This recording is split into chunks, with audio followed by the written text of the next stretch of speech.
Accompagnateur au bonheur présente Anthony Rives, coach de vie. J'aimerais bien aujourd'hui vous parler d'un texte d'Alexandre Lecouillard qui, je trouvais ça très intéressant à développer. On ne va pas forcément lire ce texte en détail, mais on va le paraphraser parce que c'est super intéressant qu'on puisse identifier effectivement les gens qui sont plus susceptibles d'être aimés et auxquels on pourrait vouloir ressembler ou que nous sommes déjà et qui peuvent vraiment apporter les qualités que l'on a mais que parfois on n'ose pas mettre en avant pour être encore plus apprécié. Donc voilà, on va parler de ça aujourd'hui.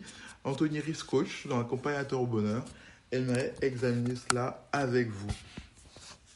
En fait, Alexandre Couillard fait comprendre qu'on aime ceux qui expliquent. On n'aime pas effectivement les personnes qui imposent des choses et qui n'aiment pas expliquer pourquoi, ou qui prennent les gens pour leurs subordonnés ou leurs esclaves, ils doivent se soumettre, point, barre. On aime bien les gens qui prennent le temps d'expliquer, qui nous aident à comprendre, même des fois, on se demande pourquoi l'entreprise ou quelque chose prend une telle direction, l'explique. Ceux aussi qui savent décrypter, qui savent lire entre les lignes, là, ils sont très appréciés. C'est des gens qui sont perspicaces et qui font du bien, surtout quand on a des personnalités introverties et qu'on ne sait pas s'exprimer.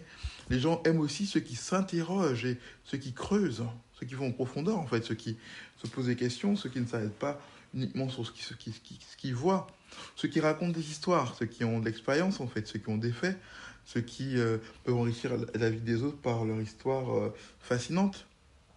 Alors, le côté histoire ressort du côté enfant, hein. Notre enfant intérieur qui aime bien les histoires, et du coup, forcément, les gens, la plupart d'entre nous, la plupart des gens, les gens d'entre nous, hein, parce qu'on est tous quelque part des enfants, ont gardé leur enfant intérieur, donc aiment les gens qui racontent des histoires.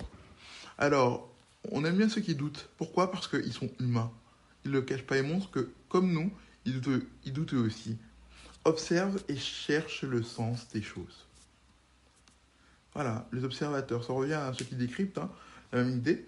Ceux qui ne se satisfont pas de réagir aveuglément, mais veulent agir pour le bien d'autrui. En fait, ceux qui ne suivent pas la foule bêtement, ceux qui ne sont pas comme des moutons à suivre les gens bêtement, mais qui veulent agir pour le bien d'autrui d'eux-mêmes, spontanément. Ceux dont l'empathie adoucit le cœur. C'est ceux qui arrivent à se mettre vraiment, à ressentir la douleur des autres dans leur cœur. Et du coup, ça adoucit le cœur des autres et leur font du bien. Ceux qui rassurent et consolent, qui n'aiment pas des gens comme ça, rassurants et consolants. Ceux qui font entendre parfois ce que l'on n'ose dire. En fait, ceux qui sont francs et authentiques quelque part. Hein.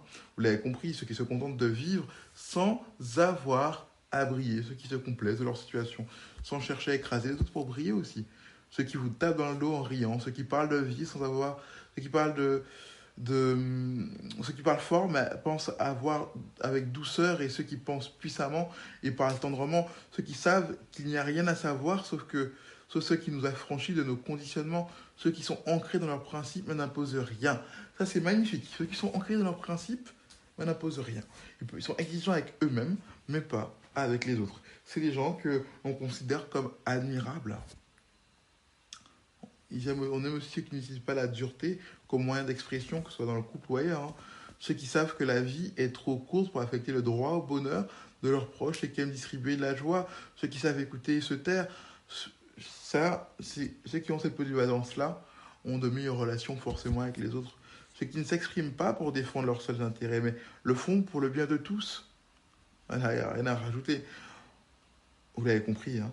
Ceux qui sourient quand même, qui ne mentent pas, ne séduisent pas, n'attendent rien, ceux qui se maîtrisent avant de perdre pied et qui espèrent quand il n'y a plus d'espoir, ceux qui ne crient pas, ne tourmentent pas, ceux qui sont sensibles aux sentiments profonds, ceux qui répondent présents ou sont désolés de leur absence, ceux qui ne possèdent pas, ne dévorent pas, ceux qui lâchent prise et ceux qui font confiance, ceux qui ont le sens de l'amitié au-delà du temps et de la distance, ceux dont les intentions sont bonnes, ceux qui ont des failles, des faiblesses et des contradictions, n'en tiennent personne pour responsable, ceux qui aiment la vie et aident ceux qui ont plus de difficultés à respirer quand même, ceux qui sont sensibles et réfléchissent avant de parler tout en riant de leurs bêtises, ceux qui pardonnent et ne tiennent pas rigueur, ceux qui ne jugent pas, ne critiquent pas ou qui assument quand ils le font sans pour autant manquer de respect. Vous avez vu, c'est tant de choses, tant de critères que les gens apprécient chez ces profils agréables, hein, et qui sont forcément aimables. Ceux qui sont froids et authentiques, on l'a fait comprendre tout à l'heure, ceux qui n'en sont pas forcément dans les cases ou se satisfont des cases qui leur correspondent sans moraliser. Ceux qui n'aiment pas l'autorité, sauf celle de la compétence, et qui n'en abusent jamais. Ceux qui disent ce qu'ils pensent, mais sans arrogance. Ceux qui relativisent, mais se sentent concernés. Ceux qui parlent avec le cœur et pensent par eux-mêmes. Voilà. Alors, penser par soi-même, c'est très important. Et les gens admirent cela. Relativiser, forcément, les gens envient ceux qui arrivent à faire cela, pas pour les difficultés. Les gens n'aiment pas les moralisateurs. Mais pourtant, parfois, on peut trouver quelqu'un de moralisateur sans qu'il en ait vraiment la volonté, parce que par rapport à son exemple, sa vie pour nous, il nous donne une leçon de morale et ça nous agace.